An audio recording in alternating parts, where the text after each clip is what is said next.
নমস্কার বন্ধুরা, আমি মিতালি চলে এসেছি মিতালির রান্নাঘরে। আজকে আমি আপনাদের জন্য নিয়ে এসেছি খুবই সাধারণ একটি রেসিপি। সবার বাড়িতেই তৈরি হয় এই রেসিপিতে। এই গরমের দিনে বিশেষ করে আম ডাল। এই আম ডাল এই গরমের একটি প্রধান খাবার এবং বিশেষ খাবার, কারণ সারা বছর তো আম পাওয়া যায় না, কাঁচা আম। সুতরাং এই গরমে এই রেসিপিটা সমস্ত বাঙালি ঘরেই রান্না হয়ে থাকে। তা চলুন আমি কিভাবে রান্না করছি এই ডাল আপনাদের সঙ্গে শেয়ার করি। আমি প্রথমে একটি গ্যাসে প্যান বসিয়ে দিয়েছি আর একটু জল গরম হতে বসিয়ে দিয়েছি। তার মধ্যে নিয়েছিলাম একটুখানি হাফ চামচের মতো লবণ, আর আমি নিয়েছি মুসুরির ডাল। মুসুরির ডালটা ভালো করে ধুয়ে তার মধ্যে সেদ্ধ হতে দিয়ে দিয়েছি। আপনারা আপনাদের পছন্দ মতো ডাল ব্যবহার করতে পারবেন। আমার ডালটা সেদ্ধ হয়ে যাওয়াতে আমি এর মধ্যে অ্যাড করে দিচ্ছি গরম জল। আপনি আপনার পরিমাণ মতো জল ব্যবহার করবেন। আর অ্যাড করে দিলাম কাঁচা আম।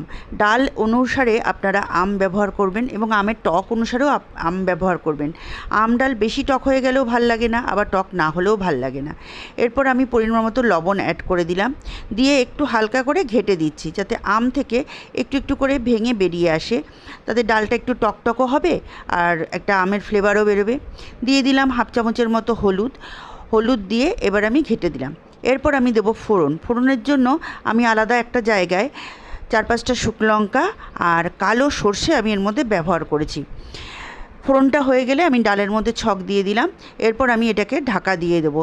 ঢাকা না দিলে এই আমের যে ফোড়নের গন্ধটা তাহলে উড়ে যাওয়ার থাকে, তো আমি সঙ্গে সঙ্গে ঢাকা দিয়ে দেবো। তাহলে ঢাকা দিয়ে দিলে পরে আর এই যে ফোড়নের গন্ধটা এর মধ্যে ইনট্যাক্ট থেকে যাবে। ডালটা আমার ফুটে গেছে তৈরি খাওয়ার জন্য। এবার পরিবেশন করে দিন আম ডাল, সঙ্গে সঙ্গে মোরলা মাছের ঝাল বা আলু ভাজা বা আলু সেদ্ধর সাথে গরম ভাত দিয়ে পরিবেশন করুন। খুবই টেস্টি এবং সুস্বাদু একটি রেসিপি।